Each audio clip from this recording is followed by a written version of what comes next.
अस्सलाम वालेकुम नाज़रीन, आप देख रहे हैं program the review Kamran Yusuf और शहबाज राना के साथ।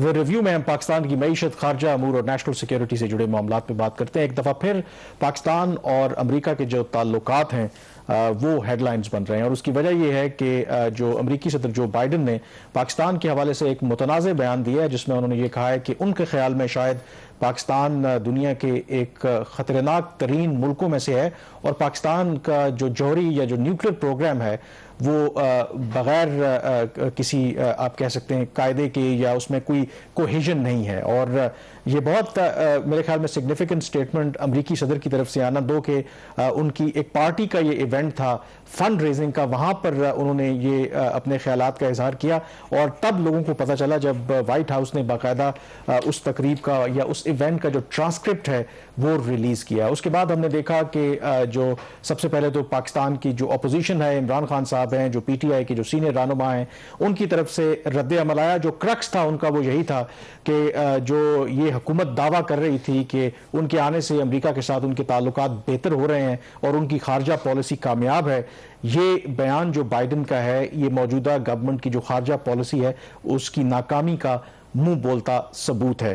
तो शहबाज, ज़ाहिर है कि जो स्टेटमेंट दिया गया है इसका एक कॉन्टेक्स्ट भी है, उस पर भी आगे चल के बात करेंगे, लेकिन जो डेवलपमेंट हुई है ज़ाहिर है कि पाकिस्तान तो ये नहीं कहता कि उसका जो न्यूक्लियर प्रोग्राम है वो सेफ एंड सिक्योर नहीं है। तो जब बाइडन की तरफ से ये स्टेटमेंट आया तो फिर जो अमरीकी जो एम्बेसडर हैं पाकिस्तान में उनको एक दफ्तर खारजा तलब किया गया है और उनसे वजाहत मांगी गई है कि आखिर ये बयान क्यों दिया गया और सख्त एहतजाज भी रिकॉर्ड करवाया गया है। तो कम अज़ कम जो PTI के बहुत से लोग और वो जो कह रहे थे कि अब देखते हैं कि ये गवर्नमेंट जो है क्या एहतजाज करेगी, क्या उनको तलब करेगी या नहीं करती, तो कम अज़ कम टू दैट एक्सटेंट तो ये गवर्नमेंट ने काम किया है। दो तीन चीज़ें इसके अंदर है। एक तो ये कि सबसे पहली बात है कि इस बयान का इसकी जो टाइमिंग है वो बड़ी इंटरेस्टिंग है और ख़ासतौर पर ऐसे वक्त में जब पाकिस्तान और अमेरिका के जो रिलेशंस थे वो कोल्ड स्टोरी से निकलकर उसमें एक बेहतरी आ रही थी और ग्रेजुअल एक प्रोसेस चल रहा था। प्राइम मिनिस्टर शहबाज शरीफ अमेरिकन एम्बेसी भी गए, वहाँ पर उन्होंने 75 ईयर्स ऑफ सेलिब्रेशन में पार्टिसिपेट किया पाकिस्तान और US रिलेशंस के हवाले से भी। तो और फिर US एम्बेसडर बहुत एक्टिव हुए हैं पाकिस्तान में। पाकिस्तानी डेलीगेशन इस वक्त राइट नाउ भी अमेरिका के अंदर है, वहाँ पे उनकी मुलाकातें हो रही हैं, सागडार साहब की, बिलावल भुट्टो से मुलाकात हुई और सारे कॉन्टेक्स्ट के अंदर। और ऐसे में जब कोऑर्डिनेट रिलेशंस हो रहे थे, इस बयान का आना ये एक चीज़ कम से कम समझ से बालातर है कि अमेरिकन क्या चाह रहे हैं। उनकी कोई फॉरेन पॉलिसी ऐसे एजेंडाज हैं जिनकी शायद उनको पाकिस्तान से एक्सपेक्टेशन थी और वो पूरी नहीं हुई।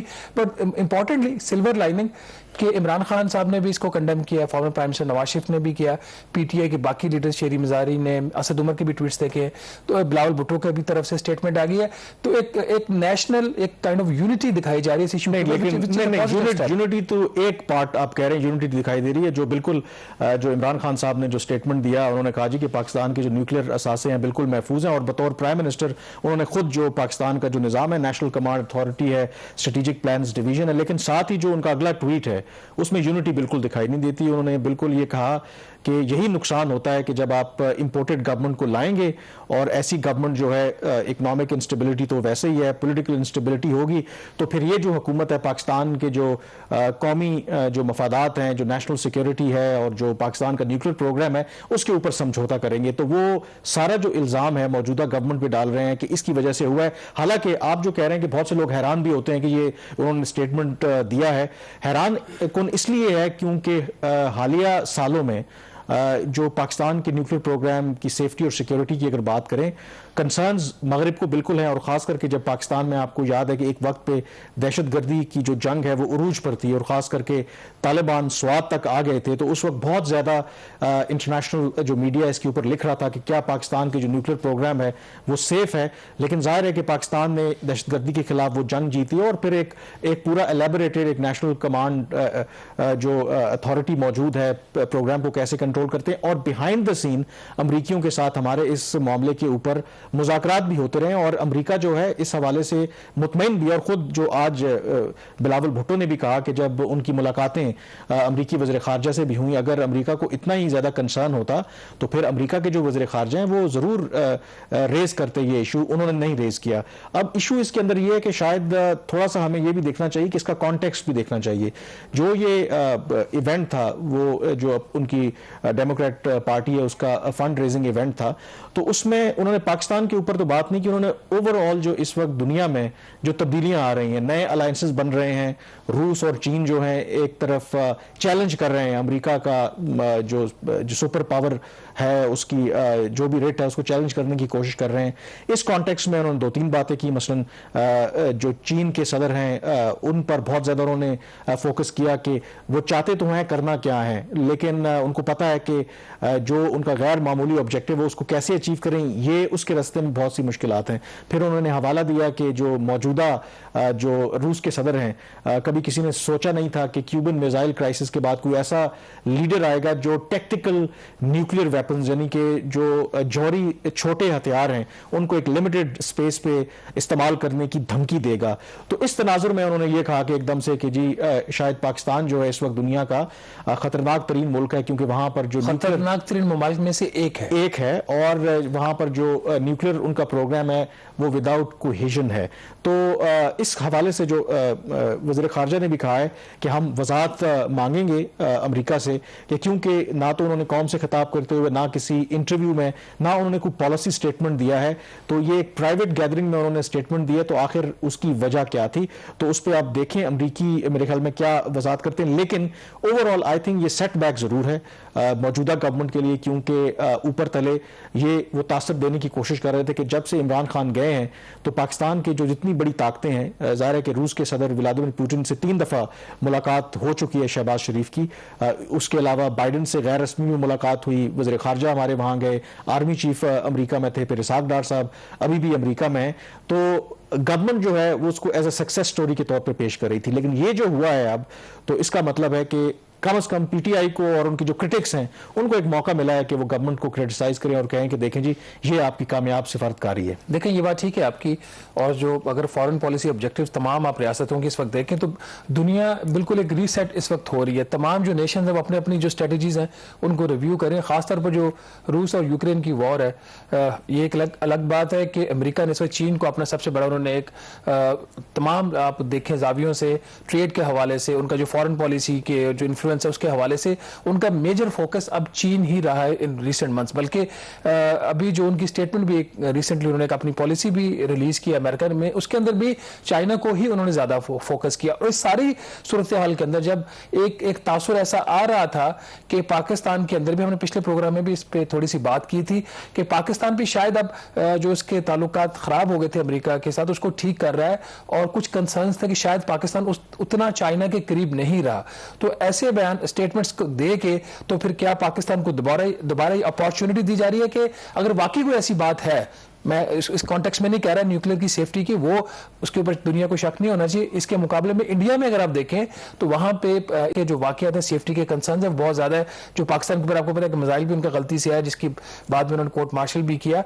बट जो पाकिस्तान की सूरत हाल इस वक्त है, क्या अगर पाकिस्तान अपनी फॉरेन पॉलिसी को रीसेट कर रहा है तो इस किस्म की जो इररिस्पांसिबल स्टेटमेंट्स हैं उससे फिर पाकिस्तान दोबारा रिव्यू कर सकता है? मेरा ख्याल है कि थोड़ा सा देखें, ये फॉरेन पॉलिसी बड़ा डेलिकेट मैटर होता है। हमारे यहाँ भी बहुत से बाज़ जो पॉलिटिकल लीडर्स हैं ऐसे स्टेटमेंट देते हैं, तो जरूरी नहीं होता कि वो आपकी स्टेट की पॉलिसी होती है। तो मुझे ये लगता है कि उनके एक बयान से जो बाइडन के जो प्रोसेस है, जो रीसेट है, ये जो लार्जर पाकिस्तान और अमेरिका के जो भी म्यूचुअल जो इंटरेस्ट हैं उस पर कोई बहुत ज्यादा धचका लगेगा, मेरा मतलब अपना ये ख्याल है। क्योंकि मेरे लिए कोई नई बात नहीं है। देखें हम थोड़ा सा डिस्पैशनेटली होकर भी चीजों को देखना चाहिए। आपने भारत की एग्जांपल दी, दुनिया में जाहिर है कि 7 ही बड़ी जो न्यूक्लियर ताकतें हैं, सिवाय नॉर्थ कोरिया और पाकिस्तान को अगर निकाल दें, बाकी जो जितनी जो आपको पता है कि न्यूक्लियर पावर्स हैं उनका आप देखें इकोनॉमिक मसल कितना है उनकी। अगर वो न्यूक्लियर ताकत हैं तो साथ उनके जो इकोनॉमिक फंडामेंटल्स हैं वो भी बहुत ज्यादा स्ट्रांग हैं। जब हम ये बात करते हैं, थोड़ा सा हमें अपने गिरबान में झांकना चाहिए। हम अपनी नजर से देखते हैं, इसमें कोई शक नहीं है कि हमारा जो कमांड एंड कंट्रोल सिस्टम है, न्यूक्लियर प्रोग्राम बिल्कुल सेफ है। लेकिन आप मगरिब के या आउटसाइड दुनिया के पर्सपेक्टिव से भी कभी देखें, इस मुल्क में क्या इकोनॉमिक स्टेबिलिटी है, हम कितना इस पे प्रोग्राम करते हैं, क्या पॉलिटिकल स्टेबिलिटी है? बात सुने, पॉलिटिकल स्टेबिलिटी है। हम स्वात की अगर आप बात करें, कल ही नेशनल सिक्योरिटी कमेटी का इजलास हुआ, एक और एपेक्स कमेटी आपने बनाई है। उससे पहले आप ये कह रहे थे कि कोई खतरा नहीं है तालिबान की वापसी का। जब आपने एपेक्स कमेटी बनाई है, आप ये एतराफ कर रहे हैं कि yes there is a danger कि वहां पर दोबारा से जो दहशतगर्द हैं वो रीग्रुप हो रहे हैं।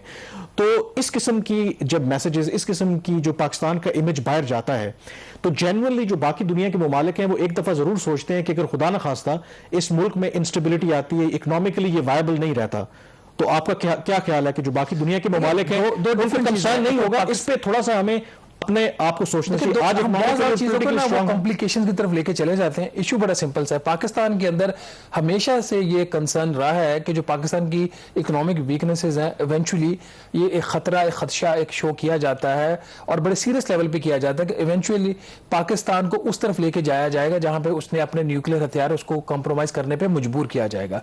तो जब इस किस्म के खदशात इस मुल्क में पाए जाते हो, इतनी ज्यादा पोलिटिकल पोलराइजेशन हो और वहां पर फिर आप अपोजिशन जो कि पहले ही चार्ज्ड है उसको आप एक ऐसा एम्यूनेशन दे रहे हैं कि ठीक आप आए और दोबारा अटैक करें, तो क्या यूएस का जो इस वक्त ऑब्जेक्टिव है पाकिस्तान में इकोनॉमिक और पॉलिटिकल स्टेबिलिटी है या इनस्टेबिलिटी है?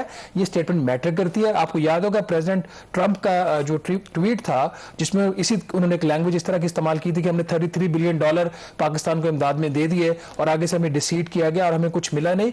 तो प्रेसिडेंट ऑफ उसके बाद आपको पता है, इसीलिए ये आपने अच्छा वो याद करवा दिया, लेकिन आपको पता है कि उसके बाद इमरान खान साहब की गवर्नमेंट थी, उस वक्त भी इमरान खान साहब की शायद गवर्नमेंट बाद में आई थी, लेकिन फिर वही ट्रंप थे जिनके बड़े जबरदस्त ताल्लुकात हो गए इमरान खान साहब के साथ, पाकिस्तान के साथ।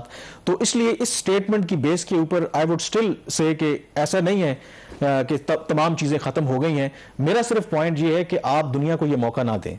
अगर आप पॉलिटिकली स्टेबल होंगे, इकोनॉमिकली स्टेबल होंगे, तो शायद इस तरह के सवालात आप पर नहीं उठाए जाएंगे। अगर आप होंगे जब हम खुद इतने ज्यादा पॉलिटिकली डिवाइडेड हैं, तो फिर यकीनी तौर पर इस तरह के कंसर्न जरूर आएंगे। दुनिया अगर हमें पॉलिटिकली, आप कह लें इकोनॉमिकली कोई हमारे खिलाफ साजिश करना चाहता है, उसको स्टेबल नहीं देखना चाहता, तो ये हमारा काम है ना कि फिर उस साजिश को पहचाने और अपने अंदर कम से कम जो हमारे इख्तलाफात हैं उसको उस हद तक ना लेके जाएं जैसे आपके जो मुल्की मफादात हैं उनको ठेस पहुंचे। बहरहाल मईशत की बात हो रही है, यहाँ पे ब्रेक लेंगे, ब्रेक के बाद तस्करा करेंगे कि पाकिस्तान में जो हालिया सैलाब आए हैं, अब उसके नतीजे में पाकिस्तान को कितने अरब डॉलर चाहिए जो हमने तामीर नौ और बहाली का काम करना है, और हमारे पास तो इतने डॉलर नहीं है कि खुद से हम ये डॉलर लगा सकें। हमें जाहिर है कि दुनिया की मदद की जरूरत होगी। तो क्या असेसमेंट है इस हवाले से, ब्रेक के बाद इस पर बात करेंगे। जी, ब्रेक के बाद एक दफा फिर आपको खुशामदीद कहते हैं। जाहिर है कि फोकस इससे पहले जो हम कर रहे थे कि जो बाइडन का बयान था और उसके बाद जो भी पाकिस्तान का रद्द अमल सामने आया है, लेकिन इससे जो बड़ा इशू इस वक्त पाकिस्तान को दरपेश है वो जाहिर है कि जो पाकिस्तान में हालिया सैलाब आए और उसके नतीजे में 1/3 जो मुल्क का हिस्सा है वो पानी में, अभी भी कई इलाके हैं जो डूबे हुए हैं। कोई 3 करोड़ 30 लाख जो अफराद हैं इससे मुतासर हुए हैं, और जो अदरवाइज पाकिस्तान की मईशत को, ज़राअत को जो नुकसान हुआ है उसका तो कोई हिसाब ही नहीं है। तो इस हवाले से ज़ाहिर है कि मुख्तलिफ आदाद शुमार आते रहे कि पाकिस्तान को कितना नुकसान हुआ है मईशत के एतबार से, घर गिरने के एतबार से, या जो इंफ्रास्ट्रक्चर है।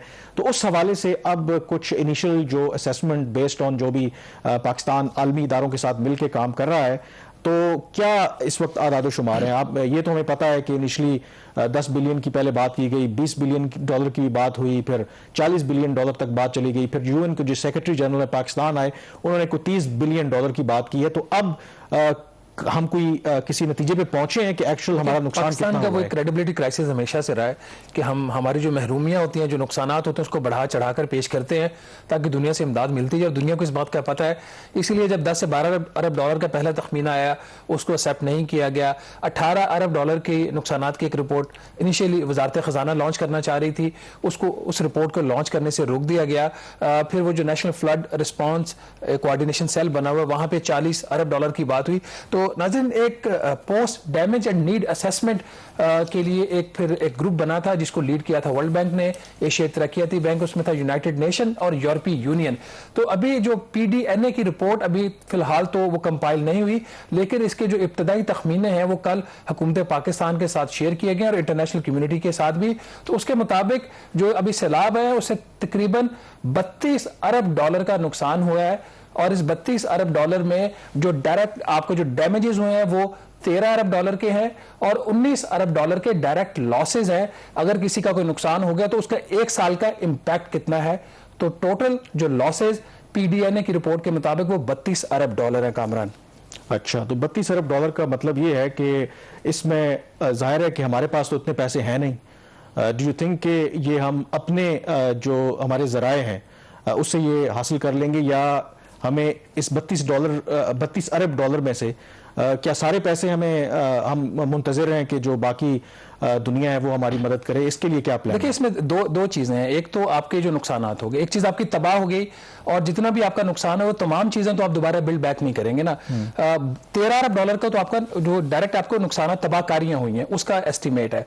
फिर ये जो 19 अरब डॉलर का फिगर इसके ऊपर डाला गया है, फॉर एग्जाम्पल अगर किसी की जो जानवर मारे गए हैं तो अगर एक तो उसकी वैल्यू अपनी है, अगर किसी की भैंस उसमें सैलाब के अंदर बह गई है तो उसकी एक वैल्यू थी, आप उसके एग्जाम्पल ले लें 5 लाख रुपए की, तो उसको उस एक साल के अंदर उससे जो उसको फायदा होना था, उसका जो दूध था और बाकी जो उसको बेनिफिट्स होने थे, उसके भी डायरेक्ट लॉसेस डालेंगे। तो ये इसका मतलब है जो लास्ट टाइम हम जो बात कर रहे थे, जो आप एक कैलकुलेट कर रहे थे कि शायद इतने अगर 12 लाख बह गए हैं तो उसको आप, तो मैं आपसे यही कह रहा था कि शायद उन्होंने जो असेसमेंट की है बेस्ड ऑन के जो आगे नेट जो इनकम लॉस आगे उसकी वजह से जो लोगों को हुआ एक साल उसको मिला के उन्होंने किया। ठीक, लेकिन इसके अंदर जो आप बात कर रहे हैं, जो बिल्ड बैक बेटर का एक नारा तो हम हमेशा से सुनते आ रहे हैं, खासतौर पर अर्थक्वेक जो 2005 का था तब से लेकर अब तक। इस वक्त भी जो इनिशियल एस्टीमेट्स हैं, नाज़रीन ये याद रहे कि ये बिल्कुल इनिशियल एस्टीमेट्स हैं और ये रिवाइज हो सकते हैं। बाकायदा रिपोर्ट इसकी शायद 24 अक्टूबर को जारी होगी। हमने एक्सप्रेस ट्रिब्यून के लिए एक्सक्लूसिव स्टोरी की थी आज। तो ये जो एस्टीमेट लगाया गया पाकिस्तान को कितना पैसा चाहिए, ये बहुत इंपॉर्टेंट नंबर है जो इस रिपोर्ट के अभी बनेगी। इसके अंदर जो एस्टीमेट दिए जा रहे हैं कि 16.2 अरब डॉलर पाकिस्तान को चाहिए होगा तमाम जो इंफ्रास्ट्रक्चर है और जो बाकी जो डैमेजेस हुए उसको कवर करने के लिए। अब ये 16.2 अरब डॉलर क्या इन हालात के अंदर, अभी जैसे हम बात कर रहे थे पाकिस्तान और अमेरिका के रिलेशंस की, क्या पाकिस्तान को इतना बड़ा पैसा कोई देने को तैयार होगा? खास तौर पर दुनिया जो है वो इस वक्त ओवर कमिटेड है यूक्रेन के अंदर। वर्ल्ड बैंक, ADB, IMF, उनकी जो बैलेंस शीट्स है वो डाइवर्ट हो चुकी हैं किसी तरीके से यूक्रेन को वहां पर रिलीफ दें। तो पाकिस्तान के लिए ये एक बहुत बड़ा चैलेंज होगा 16 अरब डॉलर का।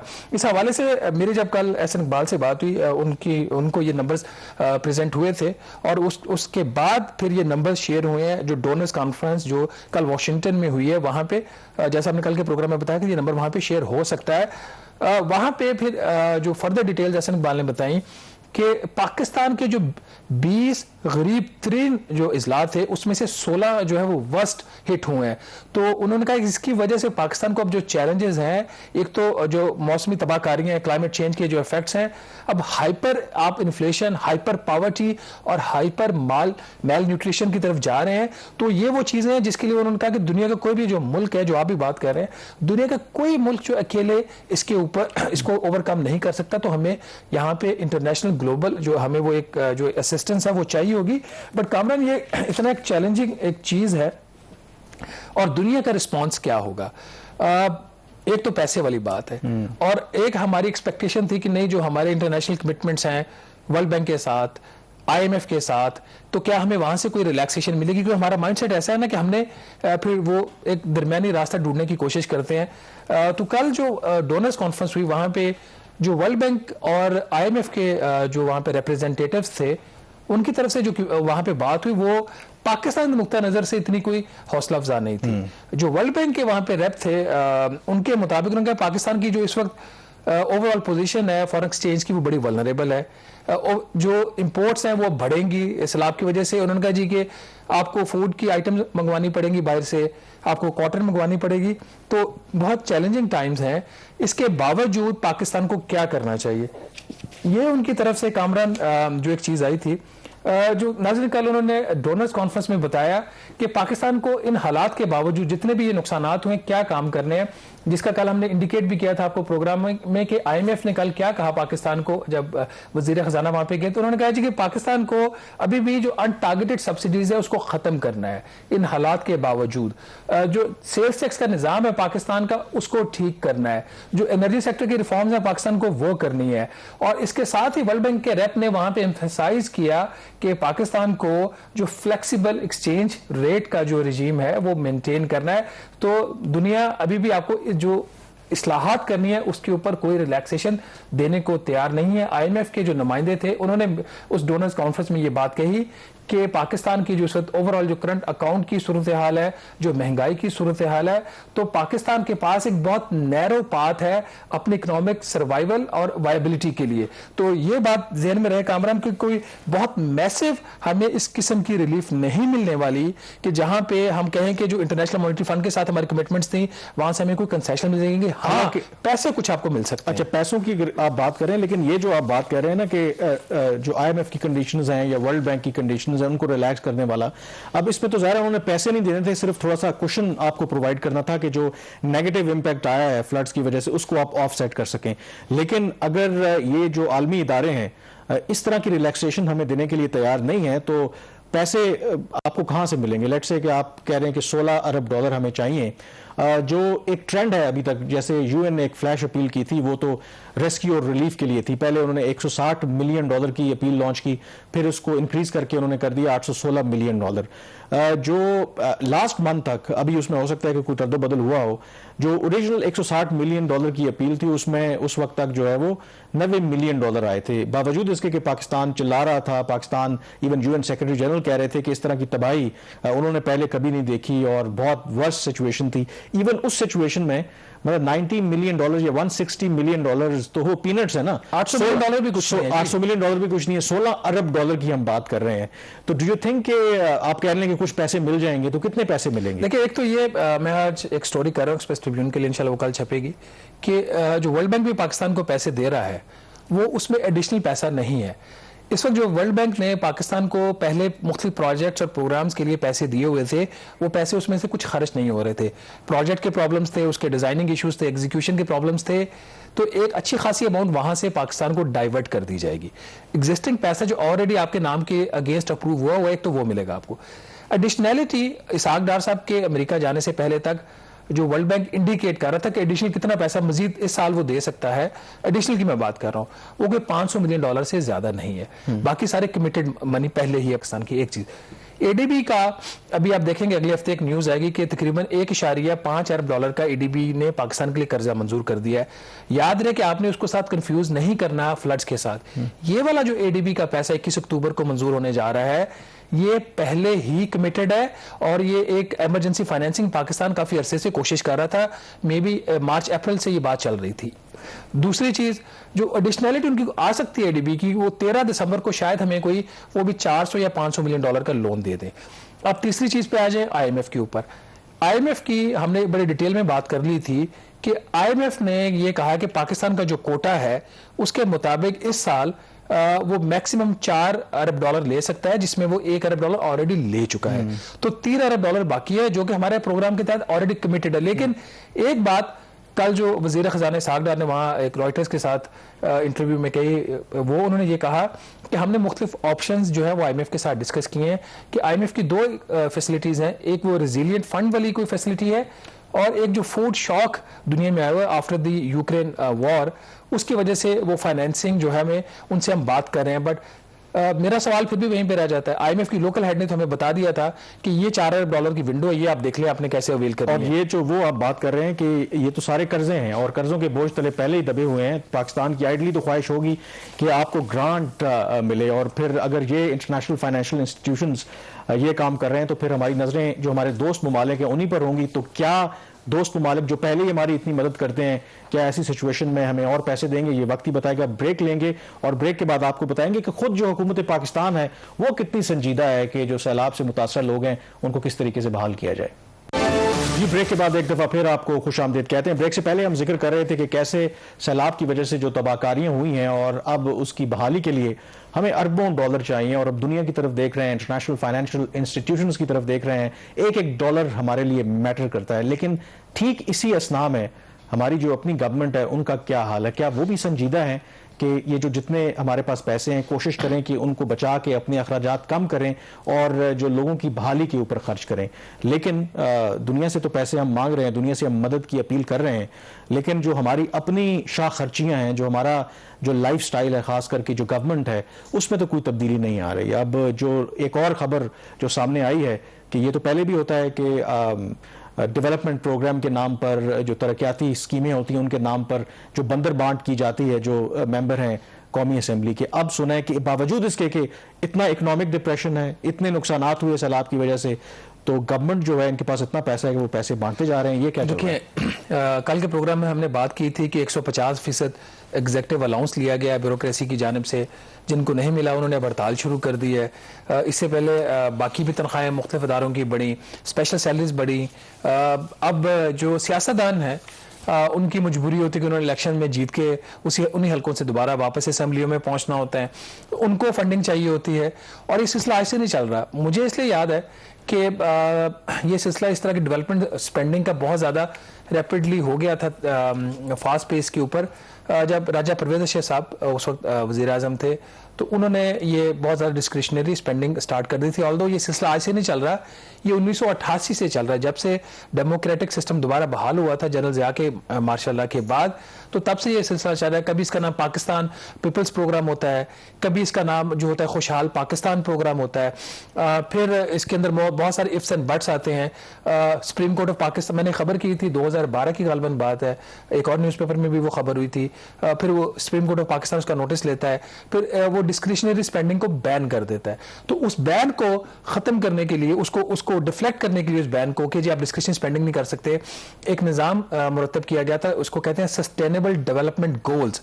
अब एसडीजीज दुनिया के अंदर एक बड़ा ही एक सेंसिटिव टॉपिक है कि एसडीजीज आप इसलिए इंप्लीमेंट करें under the United Nation program के दुनिया के अंदर जो बेतहाशा गुर्बत है, जो इनइक्वालिटी है, हेल्थ के इश्यूज है, एजुकेशन, उनको खत्म करने के लिए एसडीजीज का प्रोग्राम दुनिया भर में आया था, 2030 तक इंप्लीमेंट होना था। हमने वो एक मुकद्दस काम है उसको अब हम इन मकासद के लिए इस्तेमाल कर रहे हैं। तो नाज़रीन, खबर ये है कि जो एसडीजीज का प्रोग्राम है, जो बेसिकली पार्लियामेंटेरियंस की स्कीम्स हैं, उसके तहत जो member of the national assembly हैं 174 जिन्होंने प्राइम मिनिस्टर शहबाज शरीफ साहब को वोट किया था, उन तमाम मेंबरान के हलकों में 50 करोड़ रुपया पर मेंबर इस साल खर्चा किया जाएगा। उसके लिए जो बजट पहले रखा गया था 68 बिलियन रुपीस, उसको बढ़ाकर अब 87 बिलियन रुपीस वो कर दिया गया। इसके करने का फैसला वो ये काबीना का फैसला है। एहसन इकबाल जो वजीर प्लानिंग, उनसे मेरी बात उन्होंने कहा जी ये फैसला वफाकी काबीना ने लिया है। उन्होंने इस बजट में मजीद 19 अरब रुपए का इजाफा कर दिया और 19 अरब रुपए के इजाफे के बाद जो टोटल बजट पार्लियामेंटेरियंस की स्कीम्स के ऊपर इस साल में खर्च होगा वो तकरीबन होगा 87 बिलियन रुपीस, 50 करोड़ रुपया पर एमएनए। और बात यहां तक नहीं रुकेगी, ये तो 174 वो मेंबर्स हैं जिन्होंने वोट किया था शहबाज शरीफ साहब के लिए। इसके अलावा जो कुछ ऐसे मेंबरान हैं जो पीटीआई के मेंबर्स थे बट पीटीआई की लीडरशिप के साथ उन्होंने रिजाइन नहीं किया था, जो उनकी डायरेक्शंस थी वो अभी भी पार्लियामेंट के अंदर है, उनको जो पैसा है वो इसके अलावा मिलेगा।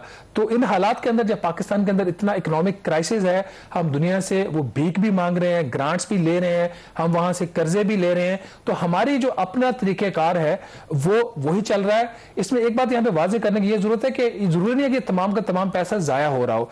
ये जो पैसा दिया जाता है एसडीजीज प्रोग्राम या खुशहाल पाकिस्तान प्रोग्राम या पाकिस्तान पीपल्स प्रोग्राम, ये बेसिकली जो हल्के होते हैं, जो यूनियन काउंसिल्स होती हैं, टाउन्स होते हैं, वहां पे जो छोटी गैस की, बिजली की, सड़कों की स्कीमें होती हैं, उनके लिए पैसा रखा जाता है। बट एसेंशियली इसमें कुछ ऐसे काम होते हैं जो सूबों के करने के लिए होते हैं, लेकिन ये जो पैसा, इसका पर्पस यही होता है कि किसी तरीके से जो वोटर है उसको इन्फ्लुएंस करना है। और दूसरा इसके अंदर प्रॉब्लम ये होता है कि इसकी जो रेगुलर मैकेनिज्म्स होते हैं, जो प्रोसीजर्स बने होते हैं किसी भी तरक्याती प्रोग्राम को, प्रोजेक्ट को मंजूर करने के लिए, ये उससे जरा हट के बनाया गया है और इसके अंदर वेस्टेजेस बहुत ज्यादा होती हैं। एक आमतौर पर तखमीना ये कि 15 से 20% पैसा इसके अंदर कम से कम जाया हो जाता है। तो कामरान, पर्पस इसका बड़ा एक नोबल है, पैसा वहां पे चाहिए भी। आपको पता है पाकिस्तान एक डेवलप कंट्री नहीं है, डेवलपिंग कंट्री है, और पाकिस्तान को इस तरह के हमारे जो देहात है, हमारे जो शहर है, वहां पे इस तरह की स्कीमें चाहिए होती है, लेकिन जिस तरीके से इसको खर्च किया जाता है और डिस्क्रिशनरी इसके अंदर आ जाती है कि अगर मेरा एमएनए है, मेरी पार्टी का है, गवर्नमेंट का है, इत्तेहादी जमात का है, तो उसको पैसा मिलेगा और उसको फिर 50 करोड़ रुपए फिक्स कर देना, बजाय इसके कि आप नीड असेसमेंट करो। इसका बाय द वे इन्होंने एक तरीकाकार रखा हुआ है, जो एक स्टीयरिंग कमेटी इन्होंने एसडीजीज की बनाई हुई है, जिसको एहसन इकबाल अब चेयर करते हैं, पिछले दौर में परवेज खटक साहब चेयर करते थे, उनसे पहले कोई और लोग उनको चेयर करते थे। जो एसडीजीज की कमेटी है, ये जो सुप्रीम कोर्ट के एक जजमेंट का हमने जिक्र किया था, उसको डिफ्लेक्ट करने के लिए वो एक डिस्ट्रिक्ट लेवल की कमेटी से, एक डीसीओ से एक रिकमेंडेशन आती है कि हमारा जो जिला है या उसके ये इस टाउन के अंदर हमारी ये नीड है। और वो नीड कैसे बनती है? वो स्कीम पहले ही प्राइम मिनिस्टर ऑफिस में जमा हो जाती है, फिर वो डिस्ट्रिक्ट हो जाती है, डिस्ट्रिक्ट उसको स्टैम्प करता है डीसीओ, वो फिर स्टीयरिंग कमेटी के पास आ जाते हैं, स्टीयरिंग कमेटी उसका पैसा अप्रूव करके रिलीज कर देता है। तो इस तरीके से ये काम सारा हुआ है। लेकिन आप बात तो ठीक कह रहे हैं कि ठीक है, ये लोगों की फलाह के लिए इस्तेमाल होता है, एक नोबल कॉज है, लेकिन मेरा एक इस पे इख्तलाफ जरूर है कि ये जो काम है बुनियादी तौर पर ये जो मकामी हुकूमतें हैं उनका है। लेकिन हमारे यहाँ प्रॉब्लम ये है कि जब हम जमहूरियत की बात करते हैं, जमहूरियत नाम की तो हमें नजर आती है, ये जो उसका इम्पैक्ट है, अगर वाकई ये हमारे जो सियासतदान हैं या जो भी करता धरता है इतने सिंसेयर होते तो ये मकामी जो हुकूमतें हैं उनको स्ट्रेंथन करें। हमारे यहाँ कई कई साल इंतखाबात नहीं होते, तो ये उनका काम है, गलियां नालियां ये बाकी जो लोगों के डे टू डे काम करवाना, और जो मेंबर हैं नेशनल असेंबली के या सेनेट के, उनका काम लेजिस्लेशन करना है। लेकिन शायद उनको यही खदशा है कि अगर ये काम मकामी हुकूमतों की तरफ चला जाएगा तो फिर उनके पास क्या लेकिन कामरेड एक चीज इसको एक्सप्लेन कर दें, सिर्फ पीएमएलएन नहीं कर रही, पीटीआई के अंदर टाइम के ऊपर भी, और मैं तो उस पर तो वही मैं कह रहा हूँ, ये तो एक इनका आखिरी साल जो था पीटीआई का, उसमें जो बजट की एलोकेशन थी 64 अरब रुपए इस काम के लिए थी। उस वक्त वो तकरीबन 35 करोड़ रुपए पर महीने पीटीआई वाले भी दे रहे थे। और जो इंपॉर्टेंट पॉइंट ये है कि जो पीएमएलएन का पिछला टाइम था, पिछला इनका टेन्योर था, उसमें इनके आखिरी जो 3 साल थे उसमें इन्होंने 130 अरब रुपए इन्हीं स्कीमों के तहत खर्च किया और फिर भी इलेक्शन में हार गए थे। और मेरा कहने का मकसद ये है कि ये अरबों रुपए अगर मकामी हुकूमतों के जरिए खर्च किया जाए तो आपका निजाम भी बेहतर होगा, और जो आप कह रहे हैं कि डिस्क्रिमिनेशन भी नहीं होगी कि एक खास एमएनए या एमपीए के हल्के में सिर्फ काम होता है, तो इसको मेरे ख्याल में ठीक करने की जरूरत है कि बजाय इसके कि अरबों रुपए आप बांटें एमएनए के अंदर, आप मकामी जो हुकूमतों का निजाम है उसको बेहतर करें। ब्रेक लेंगे यहाँ पे और ब्रेक के बाद एक और इसी से जुड़े इशू पर बात करेंगे। नेशनल लेवल पे उसका उस तरीके से फायदा नहीं होता। अब ये जो 48 अरब रुपया खर्च किया गया है, ये भी सिर्फ अगर आप देख लें इसका 82% जो 4-5 बड़े हमारी जो वजारतें हैं उनको दिया गया पैसा। 13.5 अरब वाटर रिसोर्सेज मिनिस्ट्री को गया क्योंकि डैम्स को कुछ काम चल रहा है। उसके बाद 10 अरब रुपया जो दिया गया, जो 10 अरब था ये स्पेशल एरियाज और जो प्रोविंसेस की एलोकेशन है उसके अगेंस्ट दिया गया। 10 अरब के अंदर भी एक बड़ी रकम जो है इसी किस्म की जो डिस्क्रिशनरी प्रोजेक्ट्स जो इन्होंने डाले हुए हैं ये स्पेशल एरियाज के अंदर, वहां पे खर्च हुआ है। तीसरा बड़ा हेड हमारा जो बड़ा था वो पाकिस्तान एटॉमिक एनर्जी कमीशन का था, उनको पैसे मिले हैं, और कुछ साइंस एंड टेक्नोलॉजी को मिले। 10 ऐसी वजारतें थी जिनको पहले 3 माह में पीएसडीपी या तरक्याती काम पर खर्च करने के लिए 1 रुपया भी खर्च करने की इजाजत नहीं दी गई, और 12 ऐसी वजारतें हैं जिनका जो खर्चा था उनकी टोटल एनुअल एलोकेशन का 1% से लेकर 5% तक है। तो कामरान ये इतनी हमारा एक सीवियर क्राइसिस बना हुआ है, उसके बावजूद हम इस किस्म की हरकतें कर रहे हैं। आप सिर्फ पाकिस्तान की क्या प्रायोरिटीज है, और ये बात इस इत्तेहादी जमातों की हुकूमत के ऊपर तक ये नहीं है। हेल्थ जो सेहत इतना बड़ा इशू है आपका, मेन तो ये अंडर द कॉन्स्टिट्यूशन अब सूबाई मामला है, लेकिन जो भी आपने हेल्थ का बजट वफाकी हुकूमत के तहत रखा उसका सिर्फ 1% खर्च हुआ है पहले 3 माह में। और मैं आपकी बात काट रहा हूँ, हेल्थ से आपने जिक्र किया, वो निश्तर हॉस्पिटल मुल्तान में जो वाकया है कि आपके पास कोल्ड स्टोरेज नहीं है, आपके पास ठीक तरीके से मैनेज करने के लिए, तो यही वजूहत है ना। एजुकेशन को भी देख लें, हायर एजुकेशन कमीशन, आप इतने ग्रांट्स के स्टूडेंट्स के आपने स्कीम्स शुरू की हुई है, 3% खर्च कर सके। नेशनल हाईवे अथॉरिटी आपके रोड का इंफ्रास्ट्रक्चर उसको मुसलसल आपने एक्सपेंड भी कर रहे हैं, मनसूबे मंजूर कर रहे हैं, 1.6 अरब दिया, 1%। एविएशन डिवीजन को इन्होंने कोई 2% दिया है। बात करने का मकसद यह है कि अभी भी हमने सबक नहीं सीखा इस सारी सूरत हाल के अंदर। एक तो हमने बता दिया कि डिस्क्रिशनरी स्पेंडिंग, फिर हमने बता दिया पैसा नहीं है। एक और काम जो किया गया इसी हुकूमत ने बजट के अंदर, एक और हरकत ये की कि बजट की किताब पीएसडीपी की छप गई, उसके बाद एक नई किताब छापी जा रही है, उसके अंदर 48 मजीद मंसूबे शामिल किए जा रहे हैं, और उनको पैसे देने के लिए कोई 23 अरब रुपया चाहिए साल का, और ये भी ज्यादातर पॉलिटिकली मोटिवेटेड प्रोजेक्ट्स हैं।